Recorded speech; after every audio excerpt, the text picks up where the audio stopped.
They offered him freedom every single day for 3 years. All he had to do was lie. Say he stole a backpack. Admit to a crime he didn't commit. Kalief Browder said no. May 15th, 2010. A Saturday night in the Bronx, Kalief. Browder was 16 years old, walking home from a party with his friend. The spring air was warm, carrying the sound of music from open windows and the smell of someone grilling on a fire escape. Kalief was tired. It had been a long week at school. He was a sophomore at a public high school. Not a perfect student, but not a troublemaker either. Mostly, he just wanted to get home, watch some TV with his mom, and sleep. They were 2 blocks from his apartment when the police car pulled up. 2 officers stepped out, their faces unreadable in the streetlight. One of them pointed at Kalief and his friend. "You two. Stop right there." Kalief's stomach dropped. He hadn't done anything wrong. He knew he hadn't. But he also knew that didn't always matter. Not here. Not for a black kid in the Bronx at night. "What's this about, officer?" Kalief's friend asked. The cop looked at his notepad. "We got a call about a robbery. Someone had their backpack stolen about 2 weeks ago."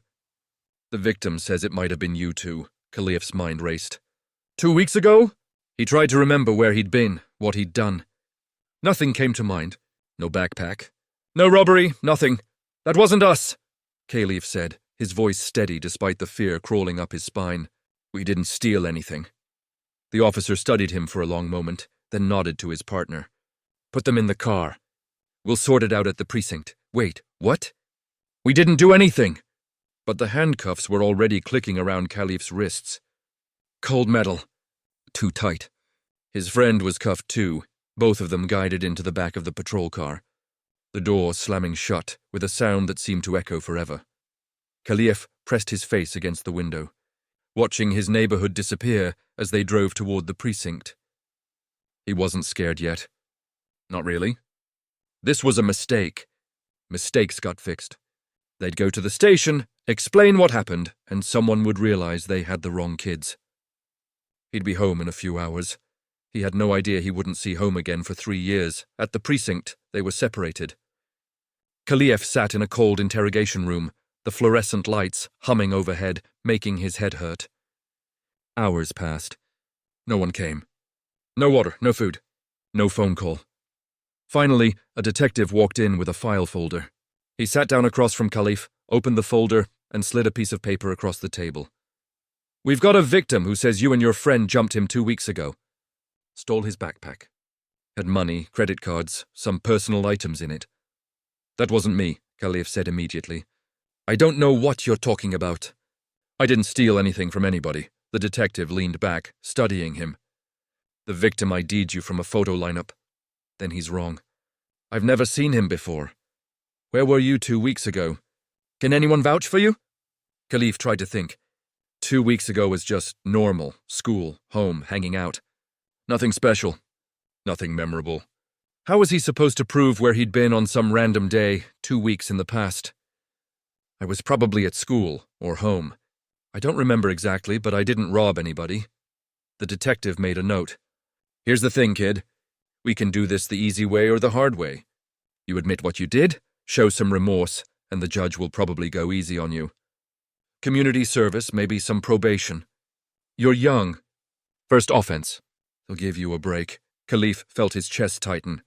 "I can't admit to something I didn't do." "Think about it," the detective said, standing up. "Think real hard.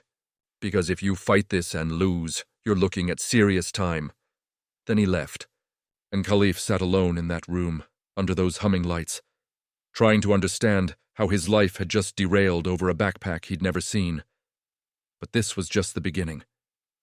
The real nightmare hadn't even started yet. They arraigned Kalief the next day, Sunday. His mother, Venida, sat in the courtroom, her face tight with worry. She'd raised Kalief and his 6 siblings mostly on her own, working double shifts, keeping them fed and safe in a neighborhood where safety wasn't guaranteed.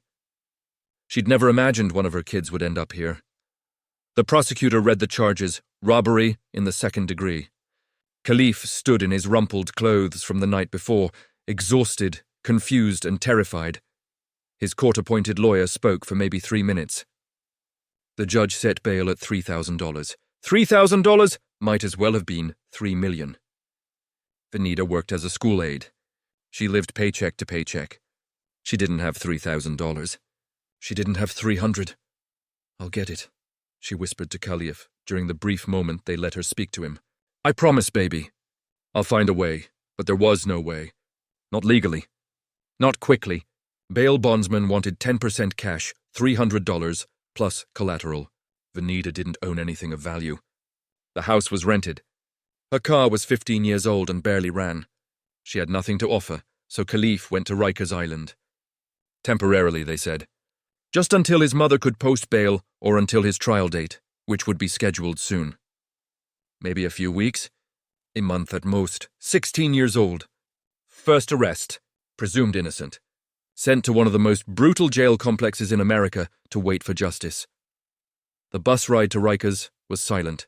Kalief sat shackled to a dozen other men, watching the city blur past the reinforced windows. When they crossed the bridge onto Rikers Island, he felt something inside him go cold. The complex sprawled across the water like a concrete fortress, multiple buildings, razor wire everywhere, guard towers watching the approach. They processed him like cargo. Strip search, delousing shower, ill-fitting uniform, prison ID number. He wasn't Kalief Browder anymore. He was inmate 53167. They assigned him to the Robert N. Devoren Center, RNDC, the facility for young inmates aged 16 to 18. It was supposed to be safer than the adult facilities. It wasn't. Kalief's first night, he heard the screaming. Someone being beaten in a cell down the corridor. Guards shouting. Metal doors slamming. The sound of bodies hitting concrete. He lay on his thin mattress, staring at the ceiling, and understood with terrifying clarity that he'd entered a different world. A world with different rules. A world where innocent until proven guilty was just words on paper. His cellmate was 17, already a veteran of Rikers despite his age. What you in for? The kid asked. They say I stole a backpack. The kid laughed. That's it? And you'll be out in a week. They don't keep people here for petty shit like that. But days turned into weeks. Weeks turned into months. And Kalief was still there. His first court date came and went. Continuance, his lawyer said. The prosecution needs more time to prepare. Next date, 6 weeks out, 6 weeks later, another continuance. The complaining witness didn't show up. We'll reschedule, then again. And again. Each time Kalief put on his court clothes, got shackled with other inmates, rode the bus to the courthouse, sat in a holding cell for hours, saw his mother's face for 30 seconds in the courtroom, and was told to come back in another 6 weeks. The prosecution couldn't find the backpack. Couldn't produce the alleged evidence. The victim, the young man who supposedly identified Kalief, had moved back to Mexico and stopped responding to subpoenas. But they wouldn't drop the charges. They kept offering plea deals instead. 5 years probation if you plead guilty, his lawyer told him during one jail visit. No jail time. You'd go home today. Kalief looked at his lawyer like the man had lost his mind. I didn't do it. I know, kid. I believe you. But juries are unpredictable. If you go to trial and lose, you could get 7 years. 7 years in prison versus going home today. Think about it. Kalief thought about it. He thought about his mother's face. His siblings growing up without him. His friends graduating high school while he rotted in a cell. He thought about freedom, about walking out those doors, about sleeping in his own bed. Then he thought about living the rest of his life as a convicted felon. Never getting a real job. Never escaping the system. Carrying the weight of a lie forever. No, Kalief said. I want my trial. That decision, that refusal to trade his truth for his freedom, would cost him everything. Year 1 became year 2. Year 2 stretched toward year 3. Kalief aged in that place. Not just physically, though he did that too. Growing taller, his voice deepening, his face losing its boyish softness. But something else aged too. Something inside. The part of him that believed in fairness, in justice, in the idea that truth mattered. Rikers broke him down piece by piece. The violence was constant. Fights between inmates over nothing, a stolen commissary item, a disrespectful look, the wrong words at the wrong time. Kalief learned to fight back. He had to. The alternative was becoming a victim and victims didn't survive long in Rikers. But fighting back had consequences: infractions, disciplinary reports, punishment, solitary confinement.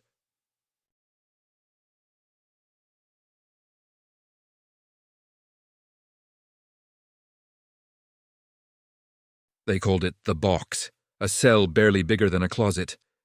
No windows, a metal bed, a toilet, nothing else. 23 hours a day locked inside. 1 hour in a concrete recreation pen that was just another box, open to the sky but surrounded by walls too high to see over. The first time they put Kalief in solitary, it was for a fight he didn't start. An older inmate had tried to take his food tray. Kalief pushed back. Guards broke it up, and both of them got written up. 30 days in the box. 30 days doesn't sound like much. A month. People waste months all the time, binge-watching TV, scrolling social media, letting time slip away without noticing.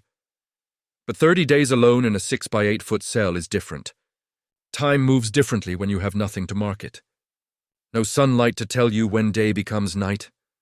No human contact except guards sliding food through a slot in the door. No books, no TV, no stimulation of any kind, Kalief counted. He counted the cinder blocks in the wall, 203 of them. He counted the ceiling tiles, 12. He counted his heartbeats until he lost track and had to start over. He did push-ups until his arms gave out. He paced, 4 steps to the wall, turn, 4 steps back. Over and over, thousands of times a day, he talked to himself. Sang songs he half remembered, recited movie lines, had arguments with imaginary versions of his family, his friends, his lawyer, the judge. Sometimes he won these arguments. Sometimes he lost. Always when he finished, there was only silence. The worst part wasn't the isolation. It was the not knowing. Not knowing when it would end. Not knowing if it would end. Not knowing if this was his life now. If he'd die in this cell without ever seeing trial. If his mother was okay. If his siblings remembered him. If anyone even cared he was still here. After 30 days, they let him out. Back into general population. Back into the chaos of Rikers. But something had changed. Kalief had learned that there were worse things than being jumped by other inmates. There were worse things than guards who looked the other way when violence erupted. The worst thing was being alone with your own mind for so long that you started to wonder if you were real. 3 months later, they sent him back to solitary. Another fight. Another 30 days. Then 60. Then 90. The infractions piled up. Some deserved, some fabricated, some just bad luck. Kalief spent more time in the box than out of it. Guards called him a troublemaker, a problem inmate, someone who needed to be controlled. He tried to explain, I'm not the problem. The system is the problem. You're holding me here for 3 years without trial. That's the problem. They didn't care. So he went back to the box. During his second year at Rikers, Kalief spent 400 consecutive days in solitary confinement, more than a year, alone. In a cell where he couldn't stretch his arms out without touching both walls, he started losing weight. The food in solitary was worse than in general population, and he often couldn't stomach it. He dropped from 165 pounds to 130. His mother saw him at a court hearing and barely recognized him, gaunt, hollow-eyed, moving like an old man. Baby, what are they doing to you? She whispered. Kalief couldn't answer. If he started talking about the box, about the darkness, about the hours screaming until his throat bled, just to hear a sound that wasn't inside his head, he might not stop. He might break down right there in the courtroom. And he couldn't do that. Not in front of her. Not in front of the guards and the judge and the prosecutor who kept offering him deals. I'm okay, Mama. He lied. I'm okay, but he wasn't okay. And everyone who looked at him knew it. The court dates kept coming. Kept getting postponed. The prosecutor's reasons became almost absurd. Witnesses unavailable, evidence still being processed, scheduling conflicts, administrative delays. At one point, they postponed his trial because the prosecutor was on vacation. Kalief's lawyer filed motions demanding a speedy trial. The Sixth Amendment guaranteed it. New York state law required it. But Rikers Island existed in a legal gray zone where rights became suggestions and justice became a bureaucratic nightmare. The system is backed up, his lawyer explained. The courts are overwhelmed. There are thousands of cases ahead of yours. So I just rot here? Kalief asked. The lawyer had no answer. During his 3rd year, they offered him a deal that should have been irresistible. Time served. Plead guilty to a misdemeanor, get credit for the 3 years he'd already spent in jail, and walk out immediately. 3 years was the sentence they were offering. 3 years he'd already paid for a crime he didn't commit. All he had to do was say the words. I stole the backpack. Kalief sat in the conference room with his lawyer, staring at the paper that would set him free. His hand shook as he held the pen. It would be so easy. Sign, go home. See his mother. Sleep in his own bed. Eat real food. Walk down a street without shackles. Feel sunlight on his face. I can't, he said, setting down the pen. Kalief, I didn't do it. If I sign this, I'm saying I did. And I didn't. His lawyer leaned back, exhausted. Kid, I admire your integrity. I really do. But you've been here 3 years. 3 years of your life gone. And for what? To prove a point? To tell the truth, Kalief corrected. The truth doesn't matter if you're dead, his lawyer said quietly. And this place is killing you. I can see it. Kalief knew he was right. Rikers was killing him. Not quickly, not with a shank or a beating or a suicide, but slowly, cell by cell, hour by hour, stripping away pieces of himself until he wasn't sure what would be left. But if he lied now, what would be left anyway? A free man who'd built his freedom on a foundation of lies? A person who'd surrendered the only thing they couldn't take from him, his truth. No deal, Kalief said. I want my trial. The lawyer closed his folder and left. 2 weeks later, the prosecutor's office filed a motion to dismiss the case. The victim, they said, was permanently unavailable. They couldn't proceed without his testimony. After 3 years, dozens of postponements, and millions of taxpayer dollars spent keeping Kalief locked up, the case was dropped. Not because Kalief was innocent, though he was. Not because the prosecutor realized they'd destroyed a kid's life over a backpack that never existed, though they had, because it was inconvenient to continue. On May 29, 2013, Kalief Browder walked out of Rikers Island a free man. He was 20 years old. He'd lost 3 years of his life. And the worst part was still to come. Freedom should have felt like a miracle. It felt like a nightmare he couldn't wake from. Kalief moved back home with his mother, back into the room he'd left when he was 16. But the room didn't fit anymore. He didn't fit anymore. The posters on the wall, rappers and athletes and movie stars, belonged to a boy who didn't exist. The clothes in his closet were too small. The bed felt wrong. Everything felt wrong. His first night home, he couldn't sleep. The room was too quiet. At Rikers there was always noise. Guards shouting, inmates crying, metal doors clanging. The constant hum of fluorescent lights. Here, in the house where he grew up, the silence pressed down on him like water. He got up and turned on every light in the room. Then he paced. 4 steps to the wall, turn, 4 steps back. The same pattern he'd walked for 700 days in solitary. His mother found him at 3 a.m., still pacing, his eyes distant. Baby, what are you doing? I don't know, Kalief admitted. I don't know how to stop. The world had moved on without him. His younger siblings were older now, almost strangers. His friends had graduated high school, started jobs, gone to college, built lives. 3 years might as well have been 3 decades. Kalief tried to adapt. He enrolled in community college through a program for young people who'd been incarcerated. He wanted to get his GED, maybe study law, maybe help other people trapped in the system that had swallowed him. But he couldn't focus. Couldn't sit still. Couldn't handle crowds, too many bodies, too close, triggers memories of Rikers. Couldn't handle small spaces, instant panic, heart racing, breath catching. Couldn't sleep more than a few hours before the nightmares started. In his dreams, he was back in the box. Always in the box? Screaming and no one hearing. Banging on the door until his hands bled. Counting cinder blocks. Counting ceiling tiles. Counting the days until his mind finally broke completely. He'd wake up sweating, gasping, his mother holding him like he was a child again. You're home, she'd whisper. You're safe now, but he wasn't safe. He'd never be safe again.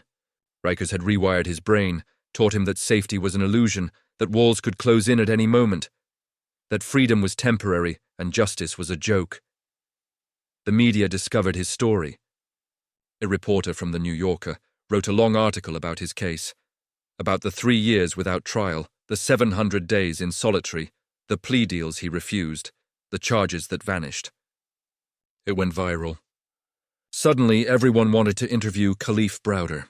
He appeared on television, told his story to cameras and journalists, became a symbol of everything broken in the American justice system.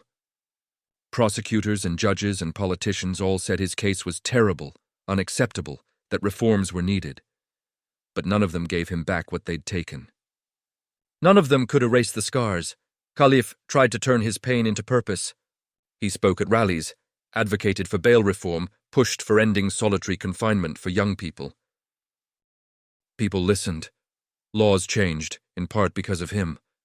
New York eventually raised the age of adult criminal responsibility from 16 to 18, meaning kids Kalief's age wouldn't automatically be sent to adult jails like Rikers anymore. Progress, change, justice, sort of. But Kalief was still broken. His second suicide attempt came in 2015. His mother found him in time, called 911, saved his life. He spent a week in a psychiatric hospital. They adjusted his medications, set up counseling, sent him home with a safety plan. It didn't work. The box was still in his head. The walls were still closing in. On June 6, 2015, 2 years after walking out of Rikers, Kalief Browder went into his family's home and hanged himself. His mother found him. He was 22 years old. The system that stole 3 years of his life finally took the rest. The aftermath was immediate and overwhelming. Kalief's death made national news. His story, the 16-year-old accused of stealing a backpack, the 3 years without trial, the 700 days in solitary, the refused plea deals, the suicide after release, became a rallying cry for criminal justice reform. Jay-Z produced a documentary series about Kalief's life. Time, the Kalief Browder story, aired on Spike TV, showing the world exactly what Rikers had done to him. Security camera footage from the jail showed guards beating him, showed him being dragged to solitary, showed him trying to survive in a system designed to break him. President Obama cited Kalief's case when he banned solitary confinement for juveniles in federal prisons. New York City Mayor Bill de Blasio announced plans to close Rikers Island entirely, calling it inhumane and unreformable. Bail reform advocates used Kalief's name to push for ending cash bail, arguing that poverty shouldn't determine who stays free while awaiting trial. Venida Browder, Kalief's mother, became an activist herself. She testified before legislators. She told her son's story over and over, each telling a fresh wound.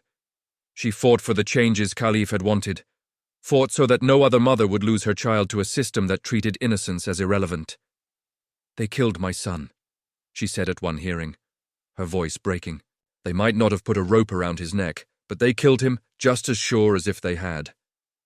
In 2017, New York City settled a wrongful death lawsuit with Kalief's estate for $3.3 million. The city admitted no wrongdoing, they never do, but paid anyway. $3 million for 3 years of torture and a destroyed life. $1 million per year. As if money could balance that equation. Venida Browder died in 2016, less than a year after her son. The official cause was a heart attack, but everyone who knew her understood the truth. She died of grief, of heartbreak, of watching the system destroy her baby and knowing she couldn't save him. Kalief is remembered now. His name appears in textbooks, in documentaries, in legislative debates. The Kalief Browder story has become shorthand for everything wrong with mass incarceration, cash bail, solitary confinement, and pre-trial detention. But here's what gets lost in the policy debates and the reform movements and the statistics. Kalief Browder was a real person, a kid who liked rap music and video games, who joked with his siblings and helped his mother with groceries, who dreamed of going to college, maybe becoming a lawyer, maybe changing the world in some small way. He was 16 years old when police stopped him for a backpack he never touched. He was 22 when the weight of what they'd done to him became too much to carry. In between, He spent 1,095 days in jail, 800 of them alone in a box, and through it all, through every beating, every day in isolation, every court date that led nowhere, every plea deal that would have freed him, he held on to one thing: the truth. He didn't steal that backpack. He wouldn't say he did, not for freedom, not for his family, not to make the pain stop. They offered him freedom every single day for 3 years. All he had to do was lie. Kalief Browder said no. And that choice, that impossible, heroic, tragic choice, killed him.